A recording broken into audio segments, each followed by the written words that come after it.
हंगसिटी कुमजा लिसिंग अनि कुनिथोई लोरेदुना मथंगी नुमित्तगिदी अनौब कुमजा लिसिंग अनि कुलुमदोई हौरनी अनौब सहीना लाकपदा मियामना अनौब असौब मंगलान कया मंगनरनी अदुबु अनौब सही कया लाकलबसु इरमदम मणिपुर के लाइबक्ति फगलकप इरई लेत्री असुमना अनौब असौब मंगलान कयागा इरोई नरखिबा कुमजा लिसिंग अनि कुनिथोई अदु मंगाई अखोईगी सानरोइसिंगना इरमदमगी मिक्सट पुरखिबा लेंगांगना संगाई फेस्टिवल माई पाकना पांथोखिबमदी सेमगत सागतपगी थबक खरा पाइखटप नतना अतैदी अवाबा नुंगाइतबमदी थमोई सोकपा थौदोक ngaktani मसिगी मथक्ता सिंगबुरोई कांगलुपसिंगी मरक्ता सेरानब वाखलदा लमांगनरब मियोई खरना लायोई खरबा सिंगबुरोई तंबुरोई इपा इपुसिंगी मसादगी सिंथरकपा अंगांगब इखेंगतना यगलंबा अमदी ngaktuna थमलखिबा इरमदमगी अपुनब लमगी ngमखै अमसुंग नुंगसी लिपुनगी मरी थदनब होनरी असिदा नतना मणिपुर की लमगी ngमखैदा तंग ताब फिबम लेत्री अफस्फा लिसिंग मचमापन यांखै निपान अमसुंग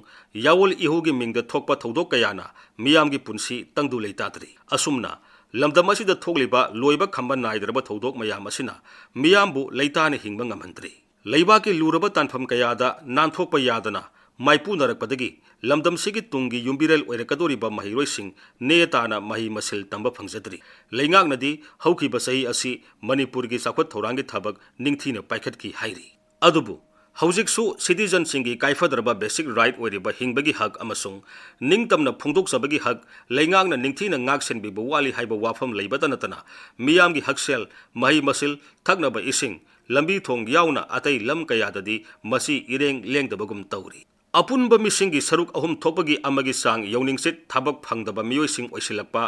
लमदम मसिगी येलो मिसिंगी मसिंगा लेप्तना थुमजिलकलिबा मितोपके मसिंगा सांगदमनबा यासिलकलबा लेमिनरिबा फुरुप कांगलुपसिंगी मरक्ता थाजनदबा हेनगलकपा असिना हयेंगी मणिपुरगी लाइबक करी ओइरकपा याबगे हाइबसी खल्लुबदा मिपाइनिंगाई ओइरी लमदम मसिगी फुरुप कांगलुपसिंगी मरक्ता अमगा थाजनदबगी सांग लेप्तने हेनगलकली हौजिकसु लमदम मसिदा मैतै मितैना शेड्यूल ट्राइब ओनबगी खोंजंग अमरोमदना मसिगी मायोक्ता अतोपा कांगलुप की फिरेप लोइनना यूनाइटेड नागा काउंसिल यूएनसी की ऑल्टरनेटिव अरेंजमेंट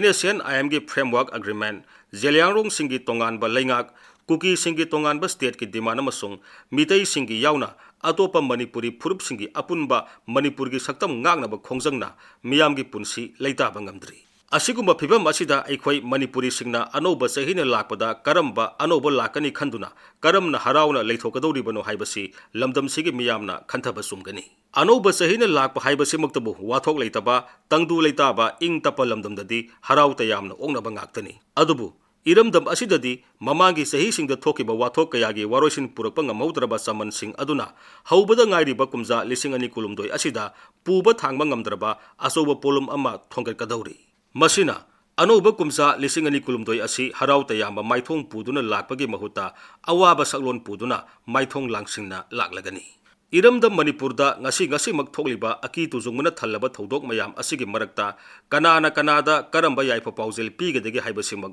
पाउखुम पीबदा लुबा वहंग ओइरी मियोई खुदिंगना मखोइने पीरिबा याइफा पाउजेल अदुगे सब साबा वहानथोक फंगनी हाइबा थाजरंगदरा लमदम मसिदा फजबा वाहैना नुंसीबा पाउजेल पीबिनबा मियोई नत्रगा लुसिंगबदी यामना लई अदुबु